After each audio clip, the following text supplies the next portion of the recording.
So last night I had a rush of blood to the head and entered a touch tennis money tournament. It's actually being held tonight, so it's time to pack my bags, and naturally I'm going to take you guys along with me to show you how it goes. Let's go.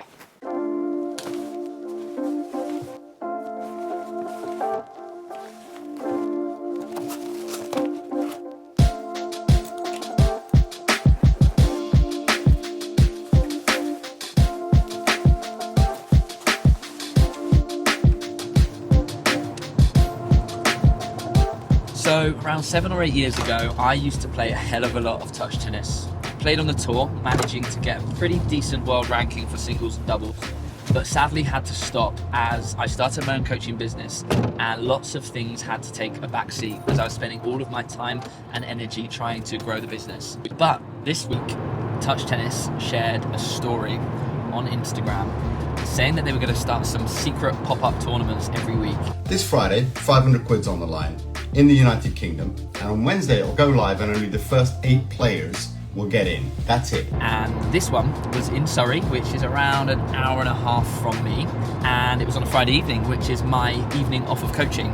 So I headed over to the website and booked onto it straight away. Now I'm pretty excited to see how I get on, as I've not played touch tennis for, like I said, around 7 years. I recognise most of the people in the draw from playing on the tour before. I hope they haven't been playing regularly in the meantime, as it might be a little bit trickier for me. But yeah, if I saw this draw back in my prime when I was competing, I'd feel pretty confident, as I think the number 1 and the number 2 seed I've beaten every time I've played them. However, they're pretty good players, and I think if they have been playing regularly, I might have some trouble. Now, as I mentioned, this tournament is a prize money tournament. 8 players only, £500 in prize money. That's broken down, 300 winner, 100 runner-up, and 50 each for both the semi-finalists. It'd be pretty cool if I could win some money. If I do, I've made up my mind that I'm going to give it to charity. So that makes me nervous, to be honest. And the fact that I'm bringing you guys along with me, that definitely adds some pressure too. So let's see how it goes. I turned up to what was the smallest touch tennis venue I'd ever played at. It was a small converted sports hall with just 2 touch tennis courts on, and that's all that was needed for this event, as it was only an 8-player draw. It was really nice, as it gave me a chance to catch up with the players that I hadn't seen for a long time, as well as Rashid, the founder of Touch Tennis, who I've become really good friends with. As well as the Touch Tennis channels, Rashid is a bit of a gadget geek like me, and has actually set up a tech review channel as well, so go over and support him on that channel too. You ever seen anything so beautiful? But anyway, I managed to get about a 10-minute hit with a couple of players before my first match against Seth Thomas, who was the number 2 seed.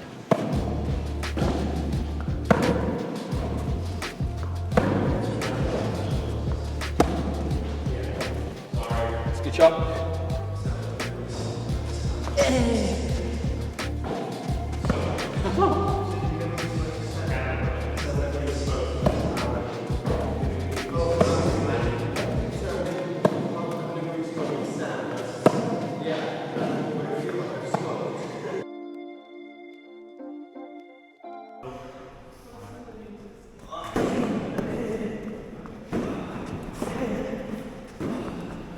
To be honest, I was really pleased to be playing Seth in the first round, as he's a super nice guy and a really experienced touch tennis player.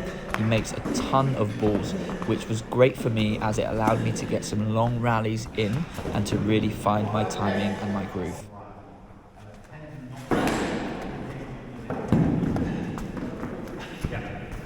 During the first few games of the match, we had a lot of long rallies, and Seth even pulled out a worldie backhand smash winner past me.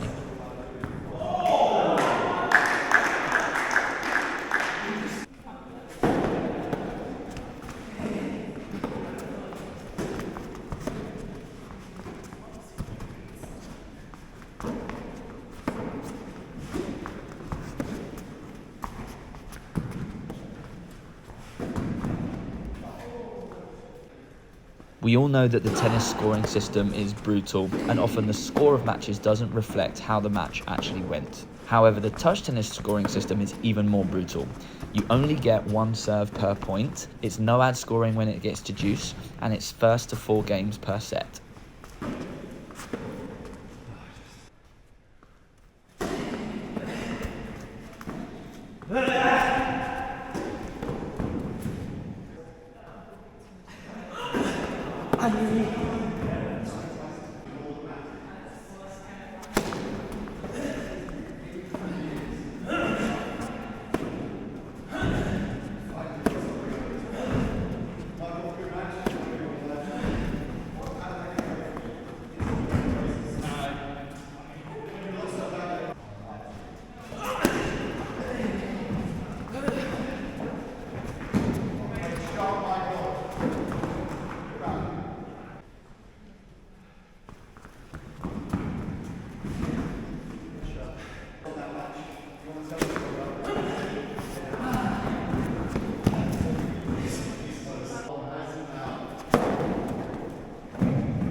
Once I felt more comfortable with my movement and my ball striking, I started to inject some pace into my serve and my ground strokes. And once I was doing this, it allowed me to take charge of the points and eventually win the match 4-love, 4-love. So I was pleased to get through the first round and on to the semi-finals, where I had to play a player called Alfie.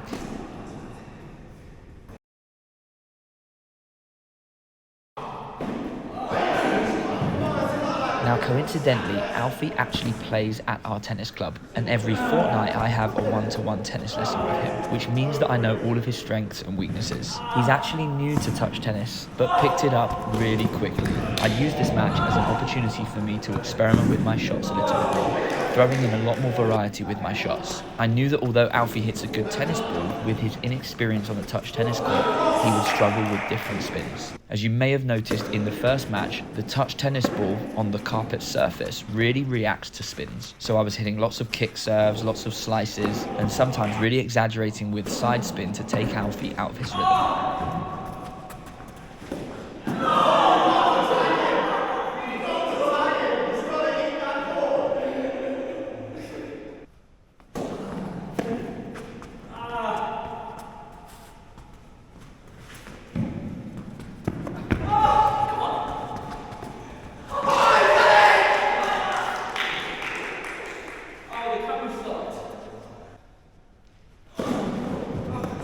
During my semi-final against Alfie, you may have noticed a special guest in what was a very small crowd watching the match. If you already spotted her, let me know in the comments below, but if you didn't, stay tuned to the end of the video as I play some fun doubles points with her. Again, just like my first match, although the rallies were good and we had lots of juices, I managed to get the double bagel. Now I was £100 up and ready to play the final for £300.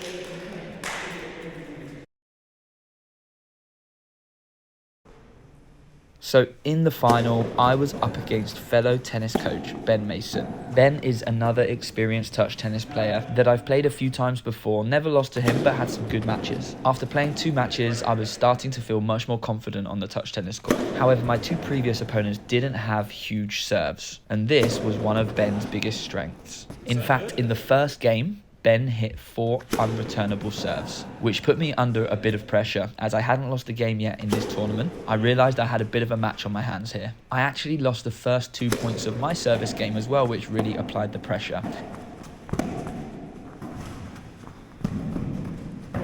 Very good.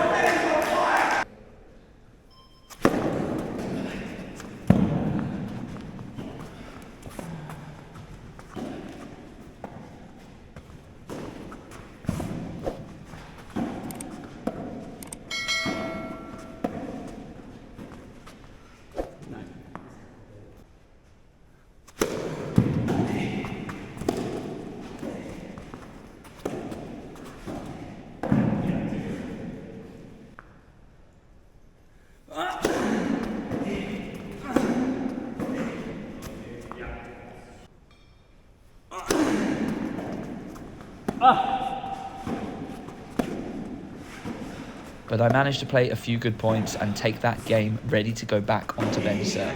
Now by this point, I was starting to read Ben's serve a little bit better.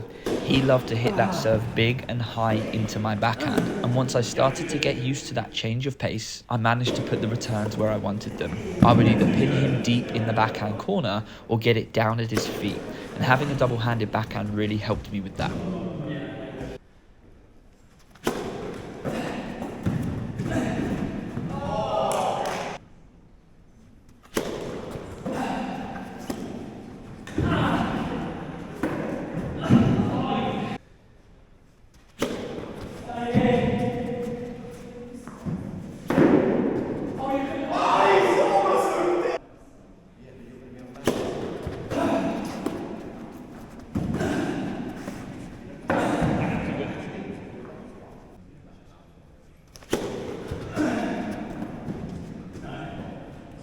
Playing again made me remember how much I used to enjoy playing the sport.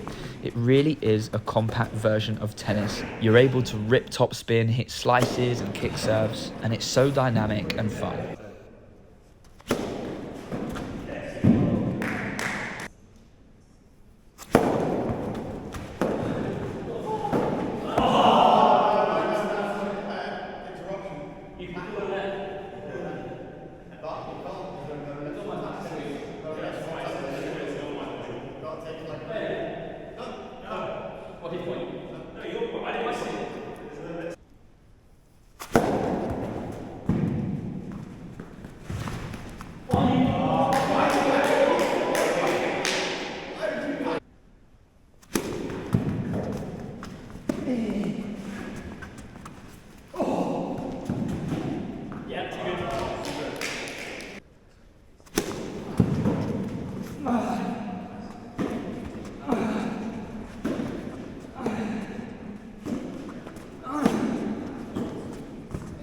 Once I was able to neutralise Ben's weapon, the match was pretty straightforward after that.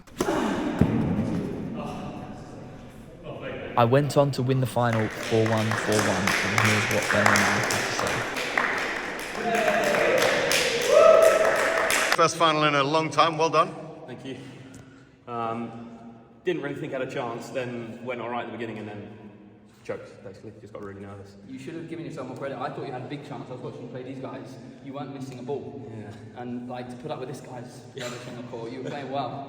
I think. I mean, in fairness to Benny, no one expected him to be in the final, so he was a little bit surprised to be there himself. Rabbit in the headlights. But yeah, well done for making it to the final. Ash, first title in what, 24 years 24 now? years, yeah. I was Last only one was then, so an under-8 tournament or something, was it? It was great fun. Good fun to be here. Wasn't expecting to be playing a tournament this week, but it's awesome. The crowd were great. Look how many. Great. Yeah, thanks to the crowd who are not applauding back. Probably because they were expecting the People's Champion to win it, let's be honest. Yeah, they thought you'd win. But, Yeah. No, thanks for having me.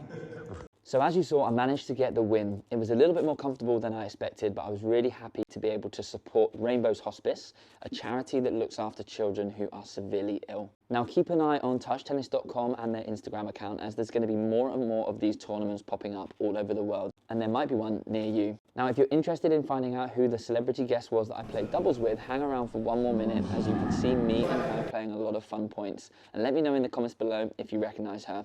I'm pretty sure if you're in the UK and you watch TV, you'll know who she is. Thanks as always for watching. I look forward to seeing you in the next video. Take care.